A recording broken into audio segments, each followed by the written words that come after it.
Hey, what's going on, guys? So as you may have heard last night, a presidential election took place. And obviously on this channel, we do not discuss politics, at least not that much. However, we do make fun of streamers and YouTubers and content creators who do dumb things. And yesterday was no different. Once again, you had a streamer slash YouTuber do something really dumb in regards to the presidential election that was held yesterday. And that guy goes by the name of XQC. Now, XQC, again, in my personal opinion, as I continue to tell you guys, a lot of your favorite content creators and streamers and YouTubers or whatever influencers are dumb. They are stupid and they continue to make fools of themselves. And on this channel, we laugh about it every single time. And so what XQC did is, even though all the writing was on the wall that Donald Trump was going to win the election, if you look at some of my live streams, I said it, been saying it for months. I think Trump's going to win. We're not going to get into that. The bottom line is, it's pretty obvious to tell that Trump was going to win. But nope, this idiot, he decides to bet $700,000 on Kamala Harris. But wait, it gets funnier. He didn't lose his money the way that you would expect. You know, most people, they place a bet and the bet doesn't happen, they lose all their money.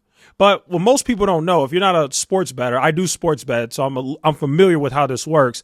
Typically, when you place a bet and your bet's not looking good, typically before your bet loses, the casino will offer you a cash out. And so what happens is you could cash out your money, and let's say you bet $500. If you're losing that bet, they'll let you cash out for like 50 or 70, you know, pennies on the dollar.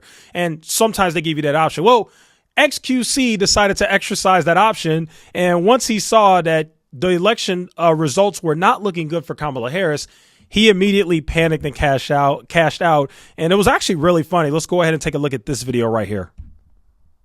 Oh, these guys are looking more lively. Come on, look at them drinking fucking caffeine over there. He's got the Red Bull. So you can see right there, he cashed out 88K right there, cashed out $4,000.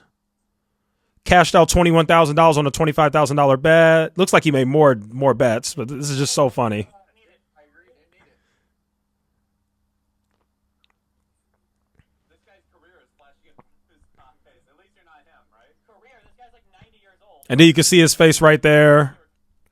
So clearly, as you can see, yeah, this guy, he does not look very happy. Matter of fact, let's go back to that because that's just so funny. Let's go back so you guys can see this man's face. Look at this man's face, bro.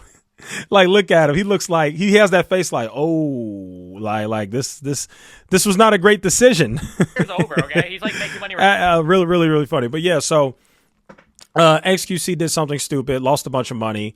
Just kind of shows how much money these content creators and streamers make. Obviously, for you to be betting $700,000, you're clearly making an insane amount of money for you to be betting that kind of money. But as always, these content creators and streamers are beyond stupid. And what's even funnier about this is the fact that, so he bet $800,000 on Kamala Harris to win the election, but he's never met Kamala Harris. He's never done content with Kamala Harris, but he met Trump. Like, make it make sense. This guy literally went viral with Ada Ross because he went and hung out with Ada Ross and met Donald Trump.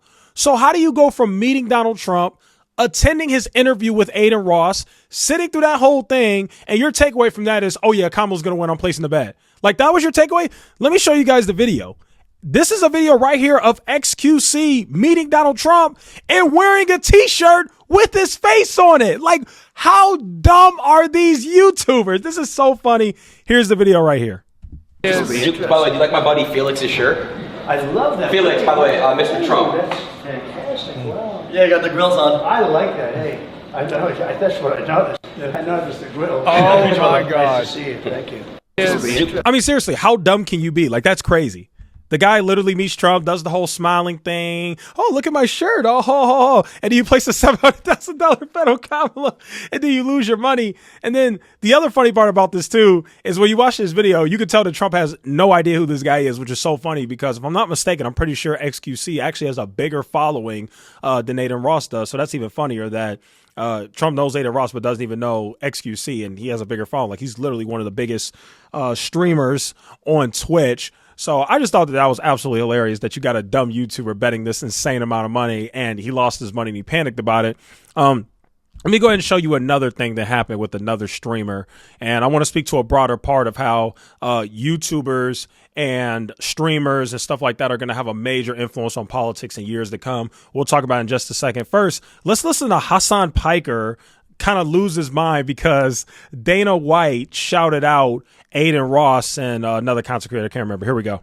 I want to thank some people real quick. I want to thank the Nelk boys, Aiden Ross, Theo Vaughn, Bustin' with the Boys, and last but not least, the mighty and powerful Joe Rogan. No!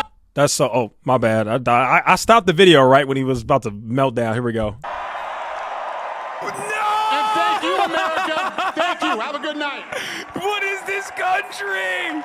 Hey, yo! Whoa, we're done.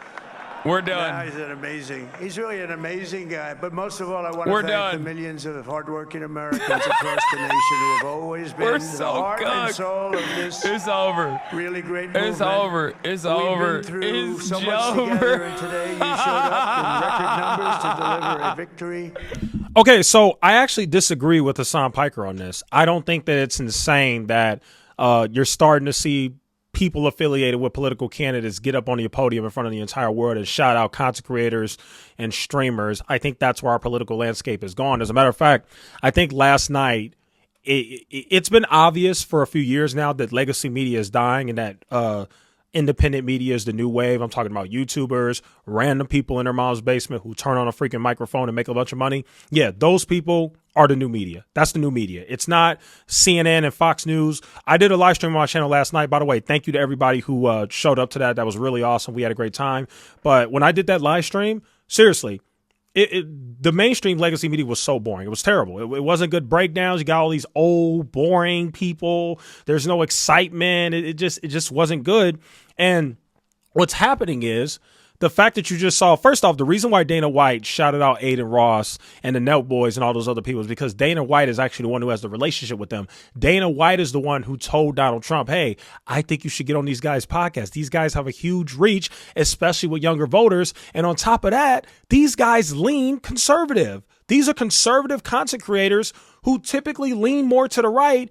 And their audiences probably do too. You can capture that audience, or even if you can't, you'll be able to speak to a younger audience and get your message out. And I'm just here to tell you guys right now, this isn't the last you're going to hear of Aiden Ross and the Nelk boys or people like that having a major impact. Obviously, Joe Rogan as well, having a major impact on the election. You're seeing a shift right now in politics that I believe is the new wave. Instead of people having to go on CNN and Fox News and ABC and all that for that exclusive interview with Lester Holt or Gayle King, and it's this scripted, garbage, edited bullcrap. Instead, they're going to go on the Nelk boys where you have no idea what they're going to say. But guess what? It makes for great, you know what? I'm not going to say it makes for great television. It appeals to a younger audience. That's the best way I can say it. Younger audiences, and I'm talking about people my age because I'm 30 now. People my age and younger, and even people a little bit older than me, maybe like 35, 40-ish, those people, for the most part, are watching YouTube, and they are getting their news from Twitter. They are not getting their news from crappy old MSNBC, who, by the way, they're stupid too, because last night at like 3 o'clock in the morning, everybody pretty much called the race for Trump. They're like, okay, you won Pennsylvania. It's over. This guy won. MSNBC over here, Kamala still has a chance. Yeah. I mean, how biased can you be? And that's another issue. But anyway, the bottom line is streamers and content creators are going to have a major impact on the election. I think as soon as the next election, I don't know when it is, it might be 2026, but let's just say 2028, I think you're going to see a lot more people follow the Donald Trump blueprint. And make no mistake about it, part of the reason why Donald Trump won is because the right person got in his ear and told him, hey man, Fox News and ABC and CNN, that's not it anymore. This is the new media, the Nelk boys, Aiden Ross, Theo Vaughn, Joe Rogan. This is where it's at. You need to go on there. He listened. He was wise enough to listen.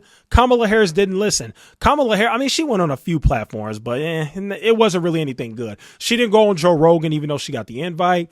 She didn't go on some of these other platforms. Even though she went on some platforms like Club Shay Shay to have a huge reach, Club Shay Shay doesn't have as big of a reach as, say, like a like a Joe Rogan or maybe even like a Noke Boys maybe or something like that. So I just think that that was a huge misstep by Kamala Harris. But anyway, the bottom line is we're just making fun of creators and talking about the fact that yeah, your boy Echoes is gonna have a channel for many years to come, because we're never gonna run out of things to talk about these content creators, because they're only gonna get bigger and they're only gonna gain more and more influence. And yeah, that's the future, folks. The future is YouTube, TikTok, content creation, and independent media. And yeah, that's what it is. Anyway, that's today's video. Thank you guys so much for watching. I'll see you in the next one.